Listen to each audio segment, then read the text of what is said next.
Levantemos nuestras manos a Él en esta mañana. Oh, queremos tu presencia. Oh, te adoramos, Rey, y te deseamos esta mañana, Dios. Nos paramos firmes en ti.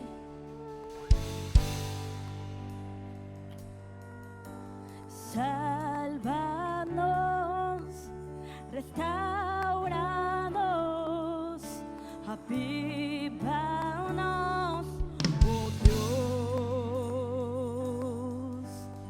Sálvanos, restauranos, avívanos, oh Dios, oh Dios.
Hola hermanos, ¿qué tal?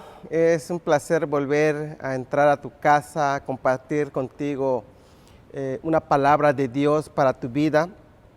Y vamos a empezar a hablar en esta ocasión el título que le he puesto a la predicación de esta ocasión es Actitudes. Y antes de que comencemos a hablar, yo te invito a que me acompañes a orar. Padre, en el nombre de nuestro Señor Jesús, yo te pido que tú desciendas en cada hogar, manifiéstate en cada hogar y llena los corazones que se encuentran en cada hogar, escuchando, viendo esta predicación, y que tu Espíritu Santo hable, ilumine y tengamos un nuevo conocimiento que transforme nuestras vidas en el nombre de nuestro Señor Jesús. Amén. Le he puesto por título en esta ocasión actitudes, y quiero comenzar hablando precisamente de la palabra actitud, haciendo a un lado lo que es la definición del diccionario, y no sé qué definición tengan, pero actitud no es otra cosa que la expresión de nosotros mismos a través de nuestros actos. Nuestras actitudes hablan mucho de las cosas que nosotros no queremos que los demás sepan. A través de la actitud, los demás saben cómo somos y quiénes somos. Por ejemplo, cuando papá y mamá nos mandaban a hacer un mandado por las tortillas, la actitud con la que nosotros respondíamos a esa orden decía mucho de nuestro carácter, de lo que somos. Cuando el pastor nos hace algún encargo, y depende de nuestra actitud con la cual respondemos al encargo, entonces estamos diciéndole al pastor cómo es que somos. Cuando Dios mismo nos encarga algo de Él y nosotros lo hacemos en contra de nuestra voluntad, bueno, nosotros estamos expresando lo que somos.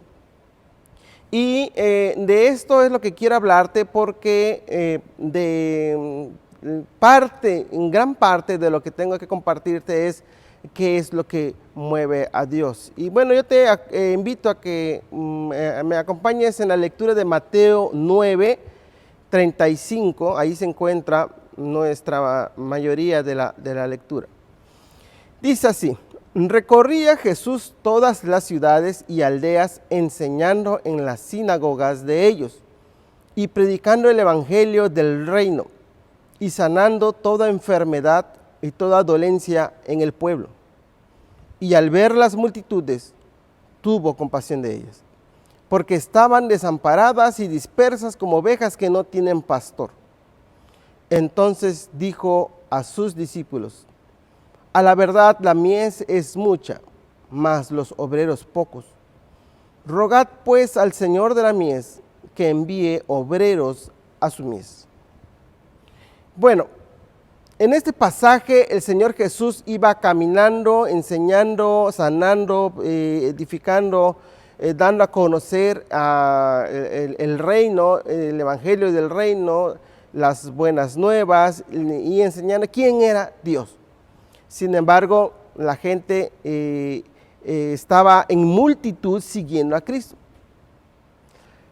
Pero nuestro Señor Jesús voltea a ver y tiene compasión de ellas, porque parecía que no tenían pastor. Bueno, esto lo compadeció a él, esto lo movió al Señor Jesús, esto hizo que el Señor Jesús tuviese una reacción. Y aquí es donde, antes de continuar en esta parte, viene esta pregunta: bueno, entonces, ¿qué es lo que mueve a Dios? Antes de hablar de cosas que mueven a Dios, yo quiero compartirte de las cosas que no mueven a Dios o a nuestro Dios.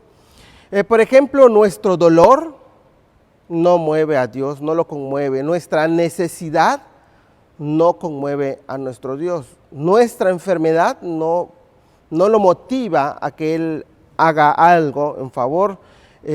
Nuestra salud, nuestra desesperación no lo motiva. No me malentiendas, no estoy diciendo que no hace algo, sino que no es eso lo que lo provoca a que Él haga una respuesta o una manifestación en nuestras vidas.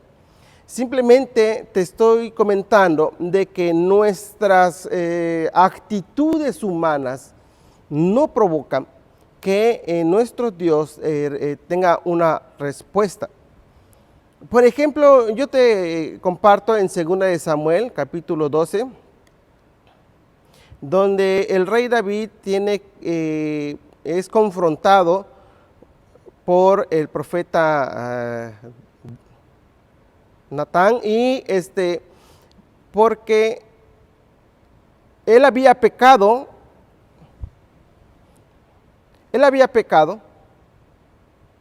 y al momento de que es confrontado, se le da la noticia de que el hijo que había concebido en pecado con Betsabé va a morir.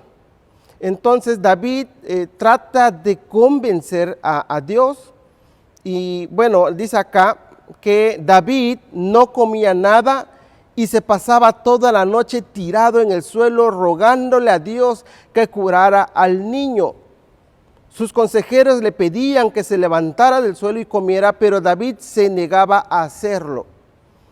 De esta manera David sabía lo que había hecho, era confrontado, había aceptado el pecado que había cometido y sabía perfectamente que lo que Dios había determinado como un castigo en su vida tenía que ejecutarse.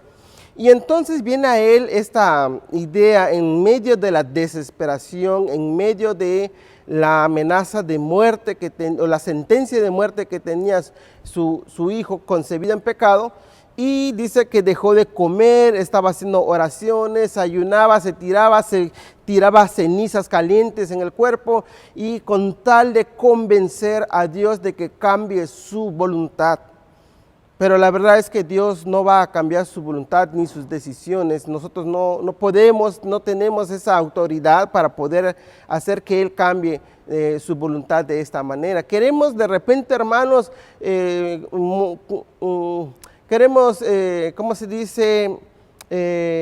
Queremos convencer a Dios con nuestras actitudes, queremos chantajear a Dios con nuestras actitudes. Ve, Señor, cómo me estoy arrepintiendo, ve, Señor, cómo mira, voy a ayunar, voy a predicar, voy a servirte, voy a hacer cosas, pero por favor atiéndeme a mi necesidad, a mi dolor, a mi angustia. Pero no es eso lo que mueve a Dios, porque vemos que finalmente Dios hizo su voluntad en la vida de ese niño y el niño perdió la vida porque eso era lo que estaba decidido. David realmente no estaba tan convencido él mismo de su arrepentimiento, más bien tenía los cargos de conciencia para que el niño, porque el niño iba a perder la vida, y trató de convencer a Dios, pero no se puede con nuestras actitudes convencer a Dios. Otro ejemplo está precisamente en la respuesta que dio el Señor Jesús cuando le dijeron: Maestro, Lázaro, tu amigo, se está muriendo. Y la respuesta del Señor Jesús: no, espérense, todavía falta tiempo. Prácticamente les estaba diciendo: espérense que se muera bien muerto y ojalá hasta que se pudra, y entonces voy a ir a verlo. Entonces la respuesta en Juan 11, sí vale la pena para que veas cómo fue la respuesta de nuestro Señor Jesucristo.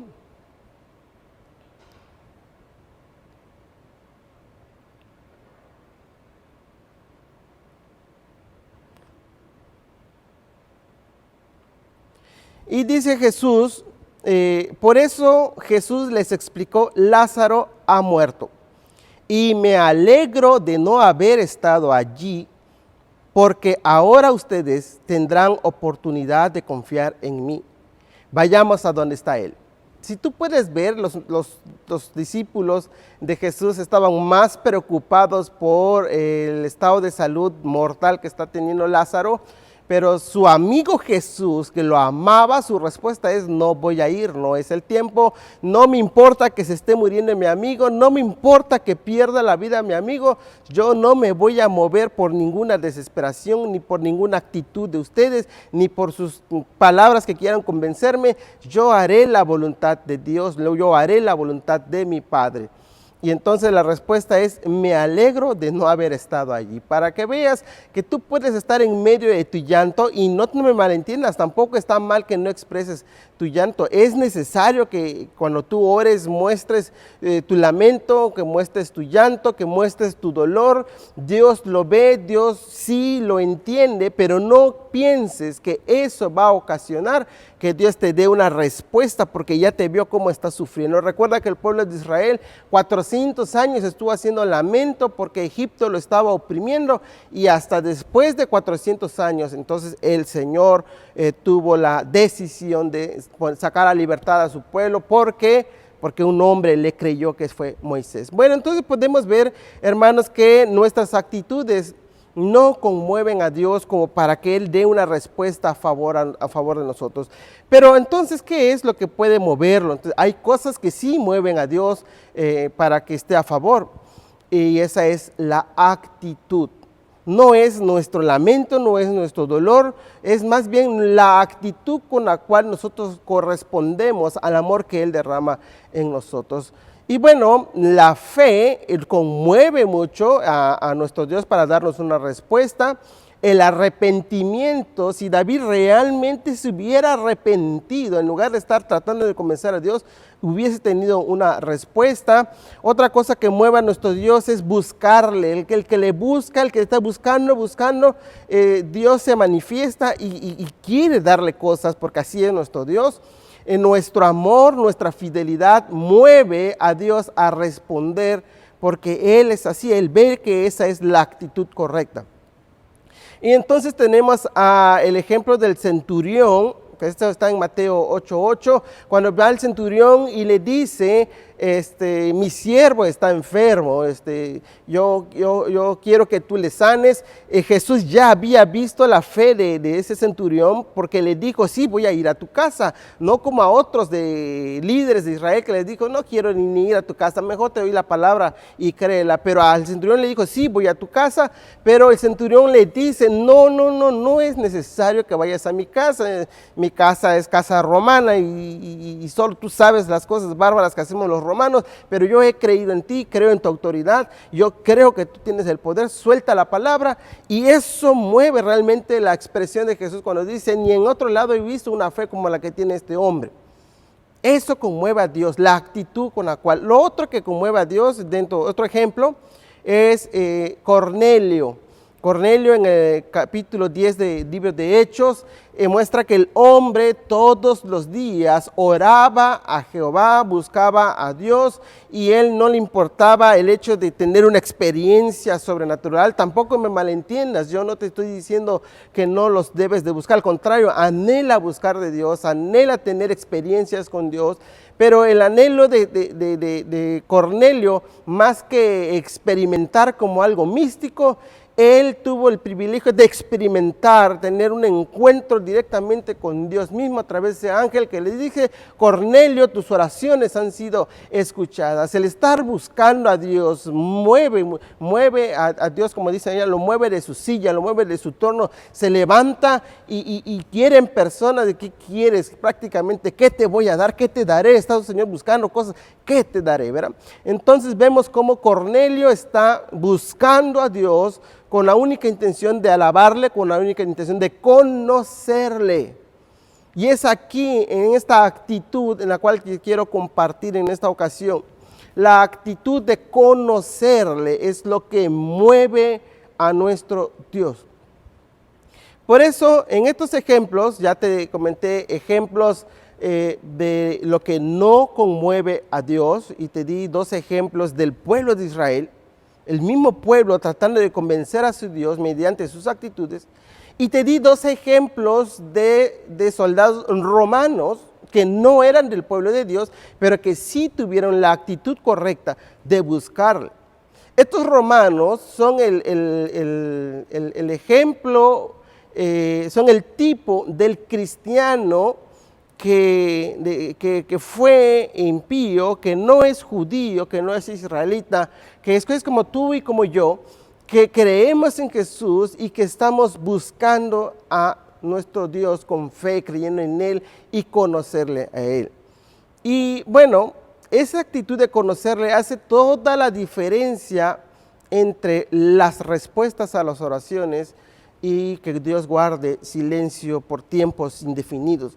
Hace la diferencia entre un buen servicio a nuestro Señor Jesús o un mal servicio. Y esto lo vemos porque entonces regresamos al pasaje que yo te había comentado al inicio.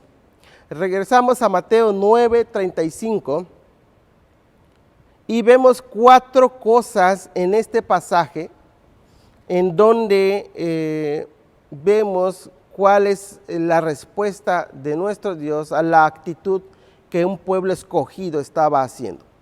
Dice en el versículo 35, recorría Jesús las ciudades y las aldeas, enseñando en las sinagogas de ellos y predicando el evangelio del reino y sanando toda enfermedad y toda dolencia del pueblo. Aquí vemos a nuestro Señor Jesús ejerciendo, ministrando los 5 ministerios en el pueblo de Dios. Dice que recorría todas las ciudades en esa labor apostólica que el Señor Jesús ejercía día a día, enseñando en las sinagogas como el maestro que Él siempre ha sido hasta el día de hoy, y predicando el evangelio del reino como todo un evangelista lo podía hacer sin comparación a Él. Sanando toda enfermedad como todo un profeta de Dios que tenía la fe y sabía en qué momento ejercer el poder de Dios, y toda dolencia del pueblo como el pastor de las ovejas que tenía que ser de su pueblo. El Señor Jesús en su ministerio, haciendo los 5 ministerios Él mismo, de manera que estuviese edificando al pueblo de Dios y el pueblo de Dios pueda conocer la persona del Padre, porque a eso vino Jesús y Él mismo lo dijo, que Él vino a darnos a conocer al Padre, que conozcamos cómo es Él, cuál es su perspectiva, sus pensamientos, su amor sobre su pueblo, vino a revelarnos cómo es el Padre. Y el pueblo se enfocó más en la parte mística de Jesús. Se enfocó más en el poder que estaba saliendo de Jesús, pero no se dedicó a conocer al Padre. No creían ni siquiera en Jesús, ni siquiera creían los milagros que Él estaba haciendo, porque estaban sorprendidos por los milagros, pero decían que Él tenía un demonio.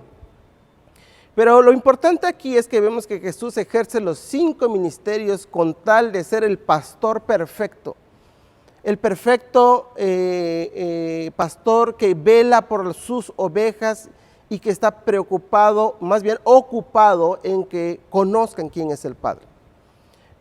Y dice que, y al ver las multitudes tuvo compasión de ellas porque estaban desamparadas y dispersas como ovejas que no tienen pastor. Y aquí aparece la actitud del pueblo. Y es necesario que pintemos el cuadro. El Señor Jesús estaba antes de este pasaje, previo a este pasaje, estaba en la sinagoga, estaba enseñando y discutiendo con los fariseos, pero bueno, sale de la sinagoga y tras de él el pueblo de Israel, el pueblo judío, siguiendo a nuestro Señor Jesucristo, y no creas que le seguían unos 20, le seguían pero por miles, así era literalmente la palabra, eran miles los que estaban siguiendo, apretaban a Jesús, y todos seguían a Cristo Jesús porque Él mostraba poder, mostraba milagros, mostraba autoridad, pero no le creían. Pero a pesar de ver los milagros decían, Él tiene un demonio. Pero otros sí decían, pues solamente alguien que viene de Dios puede hacer estas cosas, pero no lo sé. Tenían todas las dudas. El que mejorcito estaba dentro de todos esos miles, el que mejorcito estaba tenía las dudas. Bueno, ¿será o no será el Mesías? Y todos los demás de plano no creían en Él. Entonces, vamos viendo al Señor Jesucristo que va caminando por las calles y voltea a ver un mundo de gente que lo está siguiendo. Jesús, el buen pastor y el gran pueblo que lo está siguiendo porque Él es Jesús de Nazaret, el libertador. Y entonces vemos que está un gran pastor con su gran iglesia, y hoy podríamos comparar a un pastor con su iglesia, pero voltea a ver Jesús a su iglesia, que es su pueblo, y se conmueve. Dice que al ver las multitudes tuvo compasión. No movió la opresión del pueblo romano sobre Israel, eso no lo conmovió. No lo conmovió la globalización política y militar que estaba habiendo en el mundo por causa de Roma y el pueblo sufriendo por causa de esa globalización, quitándoles el dinero, infligiendo castigos, persiguiéndolos. No, eso no lo movió. Lo que lo conmovió, le dio lástima ver tanto pueblo que lo siga a Él, pero que no le conoce. Esto causa una gran tristeza, mi hermano, cuando hay un pueblo, cuando hay una iglesia, cuando los hermanos en Cristo están pretendiendo seguir a nuestro Señor Jesús o al Señor Jesucristo, pero que en realidad no le conocen. Dice que tuvo compasión de ellas, porque estaban desamparadas y dispersas. Pero el Señor Jesucristo allí estaba con ellos, con todo lo que es el pueblo, y a pesar de que Él estaba con ellos, lo que Cristo vio es que estaban desamparadas, aunque estaba el que ampara, Él las vio desamparadas, porque pretender seguir a un Dios, servirle, amarle, pero sin conocerle, es lo mismo que no tener el amparo de nuestro Dios. Y aquí lo vemos, Él las vio desamparadas. Y es más, a pesar de que estaba el grupo junto, a pesar de que haya un gran culto el domingo, si no conocemos a nuestro Señor, es decir, conocerle de cómo es Él, las vio dispersas. Aunque vio junto al grupo, las vio dispersas. Así como cuando entra el lobo al corral y las ovejas empiezan a correr por todos lados, como que si no tuvieran pastor, eso fue lo que vio el Señor Jesús. Dispersas como ovejas que no tienen pastor. Pero el gran pastor Jesús allí estaba y vio a un gran pueblo que no tenía un pastor. Y lo que ocasiona que un pueblo no tenga pastor, aún teniendo a un pastor, es precisamente la falta de fe, la falta de confianza y la ignorancia de la persona de Dios. Es tan la importancia de buscarle. Por eso Cornelio, aunque Jesús todavía no se le había presentado, Cornelio conocía quién era Dios. Cornelio sabía quién era Dios. Cornelio sabía que sus limosnas estaban siendo aceptadas, pero no le importaba en qué momento habría una respuesta. Lo único que a Cornelio le preocupaba era conocer más de ese gran Dios que llegó a conocer. Dice en el siguiente versículo, en el 37, entonces Jesús dijo a sus discípulos, a la verdad la mies es mucha, mas los obreros son pocos. El reino de Dios, hermanas, es grande. El reino de Dios urge de personas que amen a Dios, personas que conozcan de Dios y que puedan ejercer una posición de edificación. Dice el Señor Jesús, yo las veo desamparadas. Aquí está todo este grupo que cree que yo soy su pastor, pero no, yo no soy su pastor, porque evidentemente no confían en mí ni creen en mí. Sin embargo, lo que necesita este pueblo es edificación. Lo que necesita este pueblo son hijos míos que les ayuden a crecer, que les enseñen, que los ministren. Por eso en el principio estaba el Señor Jesús ejerciendo los 5 ministerios para que por fin abran los ojos y vean que Jesús es el pastor de ellos. Pero obreros hay pocos.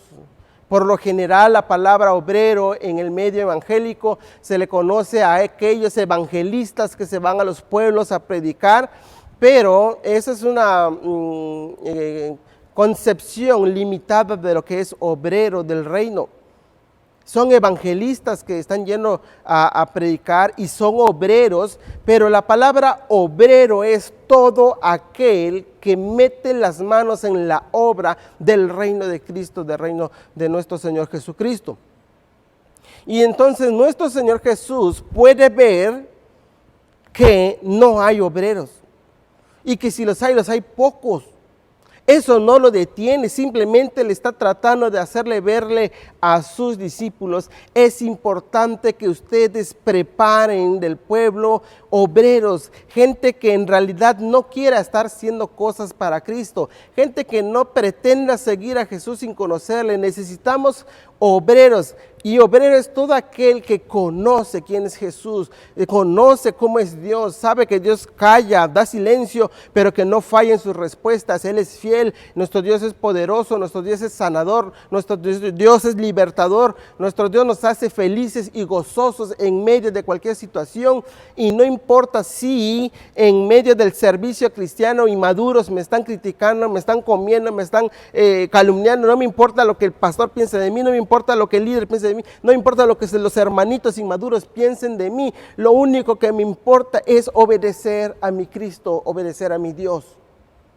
Y eso es un obrero del reino. Y el Señor Jesús dice, la mies es mucha. Y cuando está hablando de mies, mis hermanos, ni siquiera está diciendo es que hay que sembrar. Está diciendo ya esto es cosecha.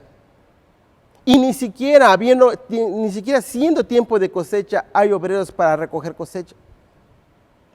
El Señor Jesús dice en el siguiente versículo, rogad pues al Señor de la mies que envíe obreros a su mies.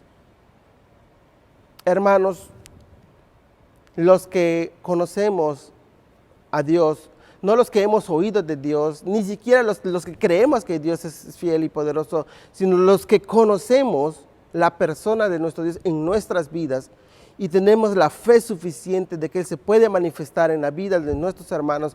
Hermanos, debemos obedecer a esta petición, rogar por obreros en el reino, orar por maestros, orar por pastores, orar por ministerios, orar por hermanos maduros que puedan tomar este encargo de edificar la casa.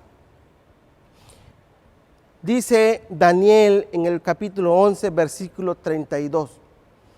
Con lisonjas seducirá a los violadores del pacto, mas el pueblo que conoce a su Dios se esforzará y actuará. Aunque tiene su aplicación específica en ese capítulo, aquí lo que podemos ver es la actitud correcta de un pueblo que conoce a su Dios. Es la actitud que Jesús está esperando de su casa, de su pueblo, del cuerpo de Él mismo, que es la iglesia. Está esperando precisamente esfuerzo y acción. El pueblo que conoce a su Dios se esforzará. Porque conocer a Dios, hermanos, no es algo sencillo de que para que tú digas, a partir de mañana me dedicaré a conocer a Dios. Cornelio todos los días buscaba a Dios.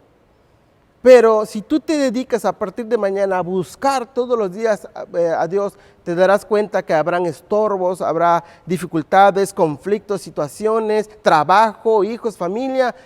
Todo se atraviesa para buscar a Dios, pero ese es el esfuerzo. El pueblo se esfuerza en conocer a su Dios. Dice que el pueblo que conoce se esfuerza y aún conociendo a Dios se sigue esforzando, como Cornelio que conocía a Dios y él se seguía esforzando. Pero dice que como resultado del esfuerzo de conocer a Dios, el pueblo hace una acción. Y es lo que dice Jesús, rueguen por los obreros porque la mies es mucha. Necesitamos que el pueblo tome acción. Hay que cosechar, hay que sembrar, hay que regar, hay que edificar, hay que tumbar, hay que volver a construir sobre lo que ya se tumbó. Hay que seguir adelante. El reino no se puede detener ni lo hará por aquellos que no quieren avanzar. El pueblo que conoce a su Dios se esforzará y actuará. Termino con esto, mis hermanos. La actitud de un pueblo que conoce a Dios es lo que Dios espera ver de su pueblo, entre otras cosas. Pero hoy yo te invito en este llamado que hace nuestro Señor Jesús, rueguen por los obreros. No está diciendo nuestro Señor Jesús que oren por los pastores, porque sí lo hacemos y sí está escrito en la Biblia y lo hacemos con todo nuestro corazón, orar por nuestros pastores, oramos por los evangelistas, oramos por los ministerios, pero lo que está diciendo Jesús es oren por los obreros, oren por hermanos que logren llegar a tener madurez para poder trabajar en la obra de Dios. así sea un diácono, así su obra sea enseñar, así su obra sea evangelizar, así su obra sea pastorear, pero los que están, qué bueno, pero hacen falta más. Yo te invito en el nombre de Jesús, que como hijo de Dios, que te ha llamado a salvación, tú tomes la decisión de conocerle más.